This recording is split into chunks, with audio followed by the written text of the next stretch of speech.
In Argentina, Alba Ruada is a transgender woman who was kicked out of classrooms, barred for sitting for exams, refused job opportunities, subjected to violence, and rejected by her family. But in the face of these challenges, she worked to end violence and discrimination against the LGBTQI+ community in Argentina. Hi guys, welcome back to the channel. I wanted to talk about this story that is just in time for International Women's Day, and that basically kicked off Women's Month as well. And it's this administration giving an award, a Courage Award, to a trans female, to a trans woman who is a biological male. And, you know, there's a lot of reactions to this, a lot of mixed reactions, and a lot of it's pretty negative, as you can imagine. So let's get into the article and let me know what you think. So Twitter laughs, groans, as Joe Biden gives biological male Woman of Courage Award. Up your game, ladies. Okay. First Lady Joe Biden and Secretary of State Anthony Blinken were slammed Wednesday for presenting a biological male from Argentina with an award for women on International Women's Day. This year's annual International Women of Courage Award ceremony at the White House honored 11 extraordinary women from around the world who are working to build a brighter future for all, according to the State Department press release.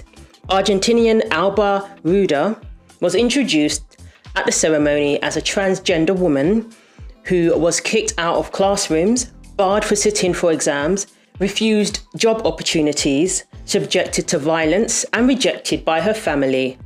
But in the face of these challenges, she worked to end violence and discrimination against the LGBTQ+ community in Argentina. Commentators across Twitter balked at the idea of a person who had been born a man being bestowed with a woman's award.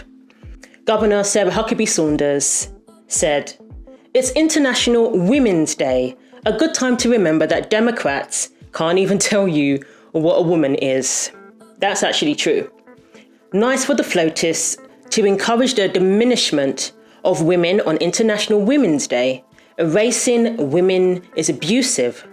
Dana Loesch, host of the Dana Show, tweeted, "International Women's Day, not just for women anymore," conservative Twitter personality Andrea Catherine wrote in reply.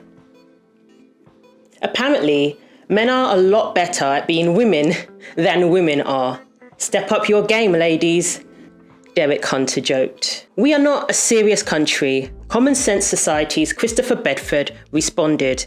Claremont Institute President Ryan P. Williams tweeted, "The jokes write themselves. Why are Democrats working overtime to push the trans agenda?" News commentator and former congressional nominee Caroline Leavitt asked. So, the author Bards Patterson wrote, "Nothing screams International Women of Courage Award like a dude.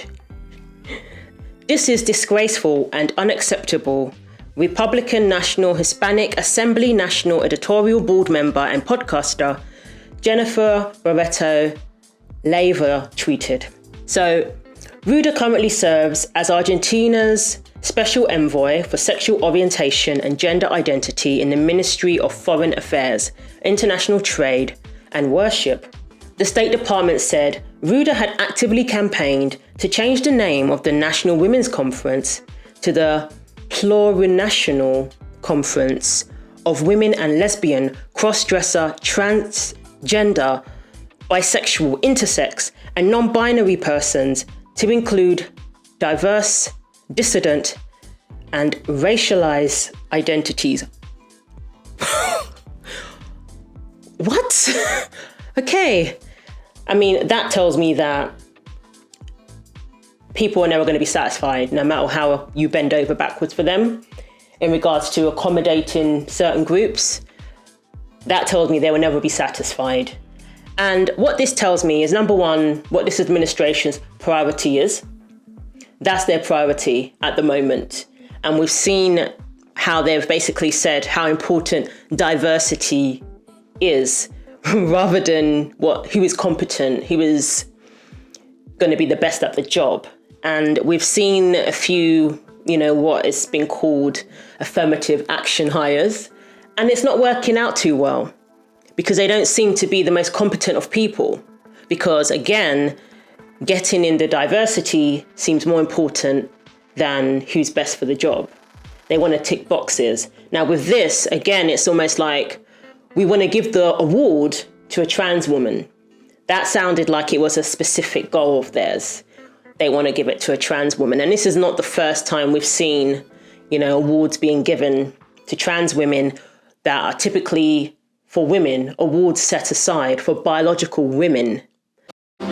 Women are often the creators of change. In terms of the changes that we see in our society and our culture, I think that women are those change makers. Admiral Rachel Levine is a groundbreaking leader, public health champion, and an advocate. A lot of these awards now, it's not trans woman, it's woman. And I find it interesting how we're told as biological women that we have to accept the term cis, or we're bigots. But they're perfectly happy to not qualify who they are with the words trans. They're perfectly happy to just be referred to as a woman. Whereas the actual biological women are being told we have to accept the word cis. Whether we want to or not, we have a group of trans women or biological males telling us as women that we have to accept their terminology. Or we can be cancelled, we can be labelled bigots and, all sorts of things. Unpleasantness, unless we accept that term. But the actual trans women, the actual biological males, are perfectly happy to accept the term woman. They're perfectly happy to accept the awards. Even when it comes to sports, Leah Thomas tied with Riley Gaines, a biological female. They tied, and the NCAA were more concerned about giving the award to Leah Thomas for a photo opportunity. They were more concerned about the biological male. And swimming is pretty mental, so when you get there, you're ready to swim fast, but you have someone with male genitalia pulling his pants down, watching you as you undress. It throws you off. It's like, what in the world? How is this happening? And so that in and of itself made the whole meet a distraction. But then after that, when we tied, Leah Thomas and I, we actually tied in the 200 freestyle. We go behind the awards podium where they hand out the trophies and you're kind of paraded out. The NCAA official looks at me and says, "Great job. You guys tied. We only have one trophy and we're going to give it to Leah." And so I press him and I say, "Okay, can I ask you why you're giving this trophy to Leah?" And he said, "Well, for photo purposes, Leah has to have it." And so in that moment, I felt like, of course, I knew what was happening was wrong. But in that moment, I felt like we as women were being mocked. We were being reduced to a photo op to validate the feelings of and the identity of a man. And then after this, the NCAA had their nominees for Woman of the Year, to which I was University of Kentucky's nominee, which I was so thrilled about.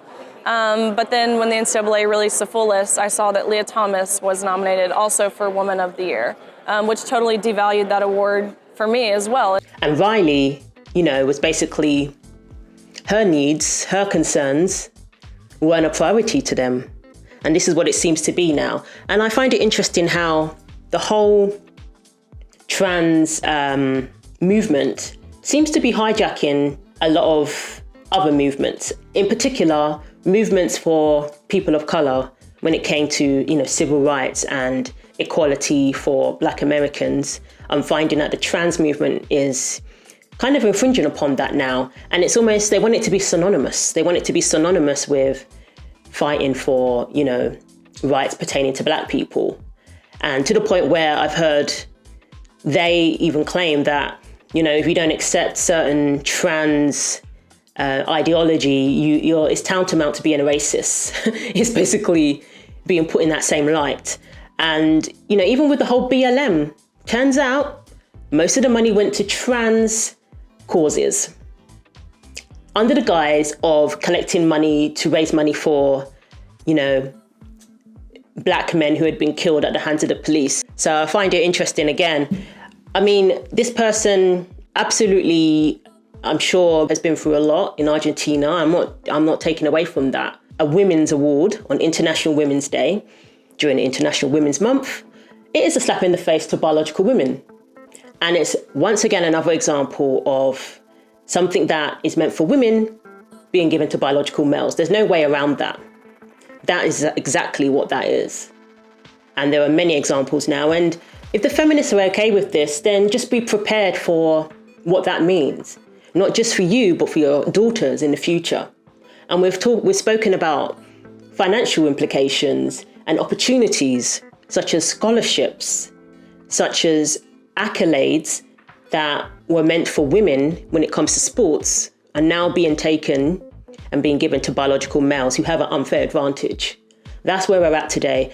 And I'm glad that people are mocking this administration because that's their priority. And in light of what's going on at the moment, the inflation, economic crisis, recession, that being to be their priority is just so out of touch. For that to be their priority is completely out of touch. Crime through the roof. Crime is out of control. We have criminals being just let out onto the street and we have to face the consequences. It's not the politicians who have to face the consequences. It's regular people living in these crime-ridden communities who are the ones facing the consequences. It's business owners facing the consequences.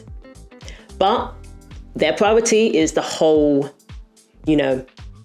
ticking boxes and appealing to the woke mob. That's their priority. So we shall see where that gets us as a country. I'm not optimistic. So let me know what you think. Share your thoughts below. Do you think that women's awards should be given to trans women too, that they should be included, or maybe they should have their own category? Personally, I think they should have their own category because it does infringe upon biological women. And as far as I'm concerned, it kind of diminishes the value of that award. The trans movement has taken precedence over everything, apparently. So let me know what you think. Thanks for watching and share your thoughts below.